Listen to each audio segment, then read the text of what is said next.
see on our planet 17 very strange features that can now be systematically explained as a result of a cataclysmic global flood whose waters erupted from subterranean chambers with an energy release exceeding the explosion of 10 billion hydrogen bombs.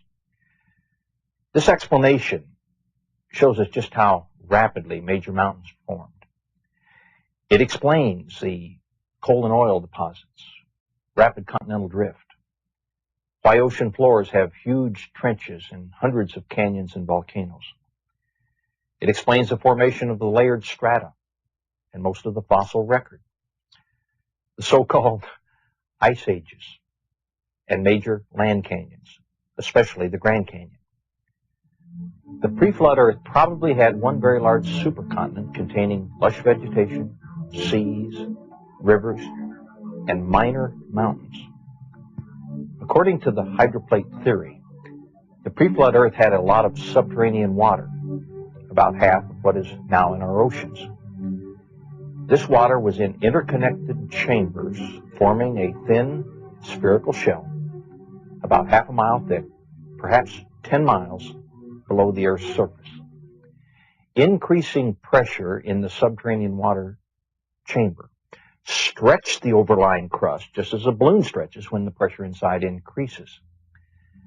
Failure in the crust began with a microscopic crack, which grew in both directions at about 3 miles per second. The crack, following the path of least resistance, encircled the globe in about 2 hours. As the crack raced around the Earth, the overlying crust opened up like a rip in a tightly stretched cloth.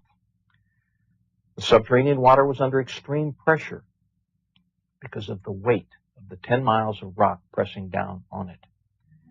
So the water exploded violently out of the rupture. Calculations show that all along this globe-encircling crack, fountains of water jetted supersonically over 20 miles into the atmosphere. The spray from this enormous fountain produced torrential rains such as the Earth has never experienced before or after. The Bible states that all the fountains of the great deep burst open on one day. And it describes these events about 4,500 years ago, which we can now tie together scientifically in cause and effect order as the hydroplate theory. The fountains of the great deep and the expanding steam produced violent winds, some of the water jetting high above the cold stratosphere, froze into supercooled ice crystals and produced some massive ice dumps, burying, suffocating, and instantly freezing many animals. The high-pressure fountains eroded the rock on both sides of the crack and even threw up the limy contents of many pre-flood seas. Huge volumes of sediments settled out of this muddy water all over the Earth. These sediments trapped and buried plants and animals, forming the fossil record. The flooding uprooted vegetation, moving it to regions where it accumulated and quickly became coal and oil by processes we can duplicate in the laboratory today. Experiments show that as erosion widened the rupture, its width became so great that the compressed rock beneath the subterranean chamber sprung upward, giving birth to the mid-oceanic ridge that wraps around the Earth like the seam of a baseball. The continental plates, the hydroplates, still with lubricating water beneath them, slid downhill away from the rising mid-Atlantic ridge.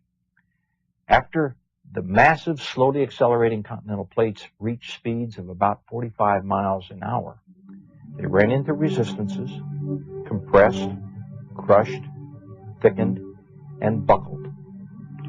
The portions of the hydroplates that buckled up formed mountains. Those that buckled down formed ocean trenches. This is why these features are generally parallel to the oceanic ridges from which they slid. The hydroplates, in sliding away from the oceanic ridges, opened up very deep ocean basins, into which the floodwaters retreated. Every continental basin was naturally left brimful of water, producing many post-flood lakes. Each lake that grew from rainfall or drainage from higher elevations spilled over its rim at the lowest point of the rim. That eroded a little notch in the rim, allowing even more water to flow through the notch faster, cutting the soft flood-deposited sediments even deeper. This process accelerated until all the lake's water dumped through a very deep slit, forming a canyon. The largest of these was the Grand Canyon.